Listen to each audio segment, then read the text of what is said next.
Hello my dear students, welcome back to the channel. आज के इस वीडियो में मैं आप सभी को आर्टिकल पढ़ाने वाली हूं, जिसमें मैंने आर्टिकल से रिलेटेड हर एक चीज को बारीकी से कवर किया है। तो अगर आप इस वीडियो को कम्प्लीटली वॉच करते हैं तो आपको दोबारा लाइफ में कभी भी आर्टिकल पढ़ने की नीड नहीं होगी, क्योंकि ये अपने आप में आर्टिकल का कंप्लीट वीडियो है। सो आप सभी से रिक्वेस्ट है कि वीडियो को फुल वॉच करें। So let's start the video guys. तो आर्टिकल 3 होते हैं, ए, एन और द, यानी कि ए, एन और द को आर्टिकल कहा जाता है। इन आर्टिकल्स को दो पार्ट्स में डिवाइड किया गया है, एक डेफिनेट आर्टिकल और दूसरा इनडेफिनेट आर्टिकल, जिसमें द को डेफिनेट आर्टिकल यानी कि निश्चित आर्टिकल कहा जाता है और ए, एन को इनडेफिनेट आर्टिकल यानी कि अनिश्चित आर्टिकल कहा जाता है। अब हम देखेंगे आर्टिकल का यूज कहाँ किया जाता है। तो आर्टिकल का यूज नाउन के पहले किया जाता है, जैसे कि आप एग्जाम्पल में देख सकते हैं, आई हैव ए पेन। तो पेन नाउन है और नाउन से पहले हमने ए का यूज किया। ही इज एन आर्टिस्ट, इसमें आर्टिस्ट नाउन है और द अर्थ इज राउंड में अर्थ क्या है, नाउन है। दूसरा सिचुएशन हम लोग देखेंगे कि अगर नाउन से पहले वाक्य में एडजेक्टिव हो तो आर्टिकल का प्रयोग हमें कहाँ करना है, उस एडजेक्टिव के पहले करना है, ना कि नाउन के पहले करना है। जैसे she is an intelligent student. तो इंटेलिजेंट क्या है, एडजेक्टिव है, और एडजेक्टिव का काम होता है नाउन की विशेषता बताना, यानी कि नाउन को क्वालिफाई करता है एडजेक्टिव। तो यहाँ हमने देखा कि इंटेलिजेंट जो है वो स्टूडेंट की विशेषता बता रहा है, यानी कि विद्यार्थी है, लेकिन कैसा विद्यार्थी, तेज विद्यार्थी। तो हम यहाँ पे आर्टिकल का यूज इंटेलिजेंट के अकॉर्डिंग करेंगे, ना कि स्टूडेंट के अकॉर्डिंग। और हमेशा हमें अगर नाउन से पहले एडजेक्टिव हो तो हमें आर्टिकल का यूज एडजेक्टिव से पहले करना है, इसलिए यहाँ हो जाएगा C is an intelligent student. Third situation आता है, अगर एडजेक्टिव से पहले वाक्य में विशेषता बताने वाला एडवर्ब मौजूद हो तो आर्टिकल का प्रयोग उस एडवर्ब के पहले होगा। अब एडवर्ब किसको कहते हैं, तो एडवर्ब जो है वो वर्ब, एडजेक्टिव और दूसरे एडवर्ब की विशेषता बताता है। तो यहाँ पे जो एडवर्ब है वो किसकी विशेषता बता रहा है, एडजेक्टिव की, यानी कि इंटेलिजेंट एडजेक्टिव है और उसकी विशेषता बता रहा है। स्टूडेंट तेज है, लेकिन कितना तेज, तो बहुत तेज। ठीक है, तो ये वेरी जो है वो एडजेक्टिव की विशेषता बता रहा है, इसलिए हम लोग आर्टिकल का यूज वेरी से पहले करेंगे। C is a very intelligent student. I hope आप सभी को समझ में आ गया होगा। तो हमने देखा कि आर्टिकल का यूज कहाँ कहाँ कर सकते हैं। अब हम देखेंगे सबसे पहले ए, एन और द में ए, एन का यूज देखेंगे। तो ए, एन आपको मैंने बताया कि इनडेफिनेट आर्टिकल होता है और इसका प्रयोग सिंगुलर काउंटेबल नाउन के पहले किया जाता है, इसलिए ए, एन को इनडेफिनेट आर्टिकल कहते हैं। गाइस, ए, एन का हिंदी मीनिंग ही क्या होता है, एक होता है। तो जब कोई चीज सिंगुलर होगा यानी कि एक होगा, तभी हम उससे पहले ए और एन का यूज करेंगे। और एक तब होगा जब वो कैसा होगा, काउंटेबल होना चाहिए। जब हम किसी चीज को गिन सकते हैं तभी हमें उसके नंबर का पता चलेगा। ठीक है, तो हमेशा काउंटेबल नाउन यानी कि गिनने वाले के पहले ए, एन का यूज हमें करना है। तो अभी हम नाउन को देख लेते हैं। मॉडर्न इंग्लिश ग्रामर के अकॉर्डिंग नाउन कितने होते हैं, 3 होते हैं, प्रॉपर नाउन, काउंटेबल और अनकाउंटेबल नाउन। आप सबको पता होगा कि जितनी भी नाम वाली चीज़ें हैं, जिसका नाम होता है वो सब के सब क्या होते हैं, नाउन होते हैं। तो खास नाम वाले जो भी चीज़ें हैं उसको हम प्रॉपर नाउन में रखते हैं, और जिसको हम गिन सकते हैं उसको काउंटेबल में, और जिसको नहीं गिन सकते हैं उसको अनकाउंटेबल नाउन में रखते हैं। तो आगे हम देखते हैं कि ए, एन हमें किस किस नाउन के साथ लगाना है।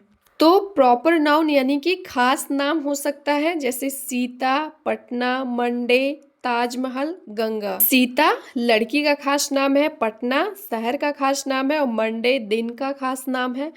ताजमहल जो है वो मॉन्यूमेंट यानी कि बिल्डिंग का खास नाम है और गंगा नदी का खास नाम है।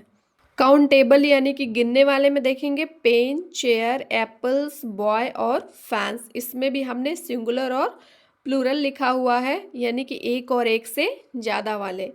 तीसरा है अनकाउंटेबल में, जिसको हम गिन नहीं सकते, मिल्क हो जाएगा, शुगर हो जाएगा, मनी, एयर और वाटर। इसमें से हम लोग ए और एन का यूज सिर्फ और सिर्फ काउंटेबल नाउन के साथ कर सकते हैं, ठीक है। और काउंटेबल में भी कैसा, सिंगुलर काउंटेबल नाउन। प्लूरल वाले के साथ हम ए एन का यूज नहीं करेंगे, क्योंकि प्लूरल मीन्स एक से ज़्यादा होता है और ए एन का मीनिंग होता है एक, ठीक है। तो एक वाले के साथ हम सिंगुलर काउंटेबल नाउन के साथ ए और एन का यूज करेंगे। बाकी प्रॉपर और अनकाउंटेबल के साथ हम द का यूज करेंगे, यानी कि द का यूज हम सभी के साथ कर सकते हैं, प्रॉपर, काउंटेबल और अनकाउंटेबल तीनों के साथ। हमने देखा कि ए एन का प्रयोग हम सिंगुलर काउंटेबल नाउन के पहले करते हैं, जैसे orange, song, bottle, student, honest man, hour, pencil और यूनिवर्सिटी। यहाँ पे जितने भी सारे नाउन है वो क्या है, सिंगुलर है और काउंटेबल है। अब हम ए एन में भी सबसे पहले ए का यूज देखेंगे। हम ए का यूज कहाँ कर सकते हैं? तो बचपन से हमें पढ़ाया गया है कि वॉवेल लेटर यानी कि ए, ई, आई, ओ, यू से स्टार्ट होने वाले वर्ड्स के पहले हम एन का यूज करेंगे, और कॉन्सोनेंट यानी कि 21 जो कॉन्सोनेंट होते हैं उससे स्टार्ट होने वाले नाउन्स के पहले हमें ए का यूज करना है। और इस तरीके से आप बनाएंगे तो फिर सब गड़बड़ हो जाएगा। तो चलिए हमें क्या करना है उसको देखते हैं। तो यहाँ पे ध्यान दीजिएगा, ए का प्रयोग कॉन्सोनेंट साउंड, किसकी बात हो रही है यहाँ पे, साउंड की, यानी कि आवाज की बात हो रही है। और कॉन्सोनेंट मीन्स क्या होता है, व्यंजन, यानी कि क से लेकर ज्ञ तक से शुरू होने वाले नाउन्स के पहले ए का प्रयोग किया जाता है। यानी कि उस वर्ड का हम उच्चारण करके देखेंगे, अगर उसका उच्चारण क से लेकर ज्ञ तक में किसी भी अक्षर से शुरू होता है तो उसके पहले हम ए का यूज करेंगे, चाहे उसका फर्स्ट लेटर वॉवेल हो या फिर कॉन्सोनेंट हो, इससे फर्क नहीं पड़ता। जैसे स्टूडेंट, स्टूडेंट स से शुरू हो रहा है इसलिए ए स्टूडेंट।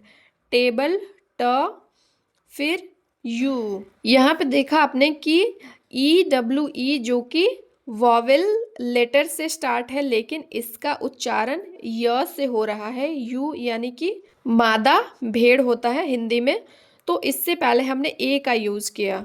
इसी प्रकार हमने देखा यूरोपियन का फर्स्ट लेटर जो है वो वॉवेल है, ई है, लेकिन हमने यहाँ पे ए यूज किया। क्यों? क्योंकि यूरोपियन का उच्चारण जो होता है वो य से स्टार्ट होता है, जो कि क से लेकर ज्ञ तक में, यानी कि व्यंजन वर्ण से शुरू हो रहा है।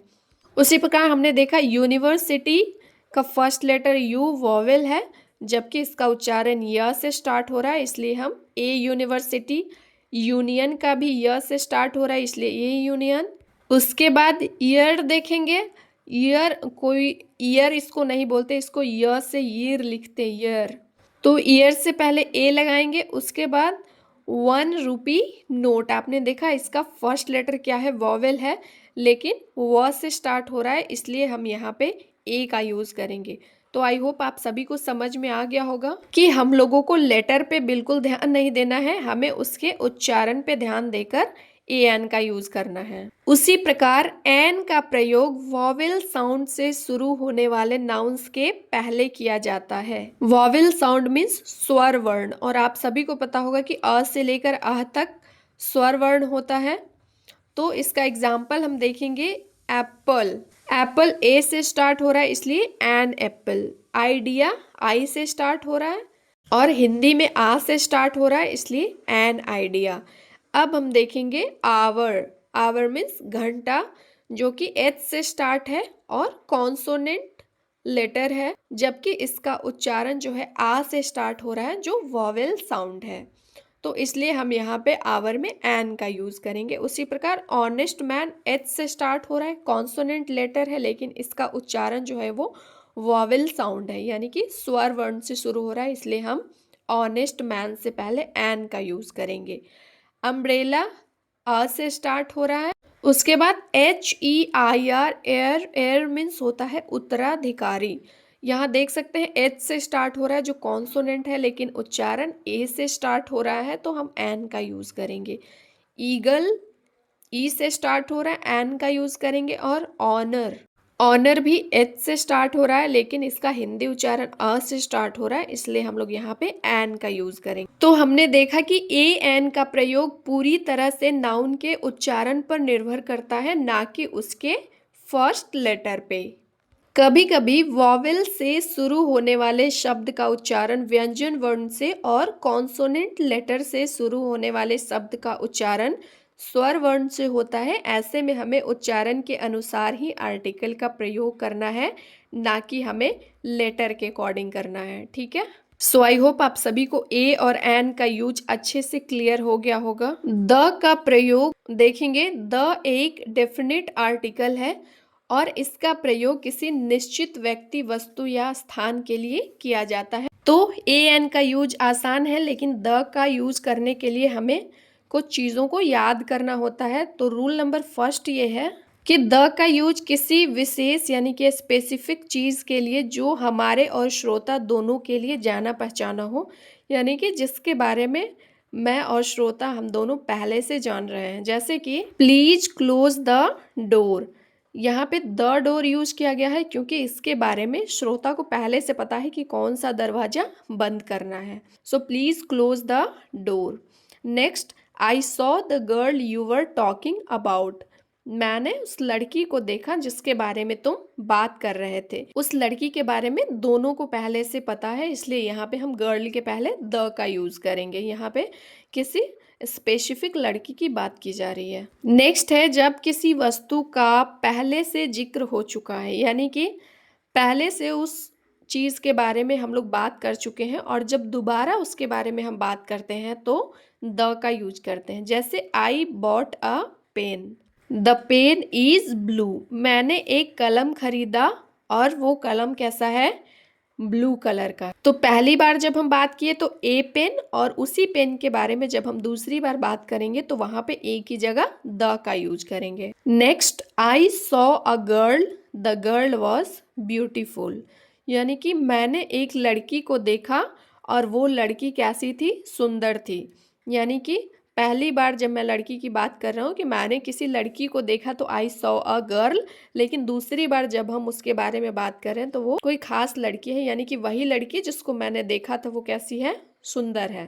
थर्ड, जो चीज़ दुनिया में एक ही हो, जैसे कि the sun rises in the east, यानी कि सन क्या है, दुनिया में एक है।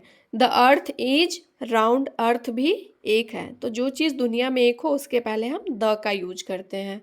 नेक्स्ट है संगीत वाद्य यंत्रों के पहले, जितने भी म्यूजिकल इंस्ट्रूमेंट हैं उनके पहले द का यूज किया जाता है। जैसे he plays the guitar, she is learning the violin. तो गिटार और वायलिन क्या है, म्यूजिकल इंस्ट्रूमेंट है, इसलिए इसके पहले हमने द का यूज किया है। उसके बाद है समूहों के लिए, यानी कि जाति या समुदाय के लिए। जैसे द रिच, रिच मीन्स क्या होता है, अमीर, और पुअर मीन्स गरीब। लेकिन जब हम द रिच और द पुअर बोलते हैं तो गरीब लोग और अमीर लोग हो जाते हैं। The rich should help the poor, अमीर लोगों को गरीबों की मदद करनी चाहिए। उसके बाद है द ब्रिटिश रूल्ड इंडिया, अंग्रेजों ने भारत पर शासन किया। तो यहाँ पे पूरे अंग्रेज समुदाय की बात हो रही है, इसलिए द ब्रिटिश।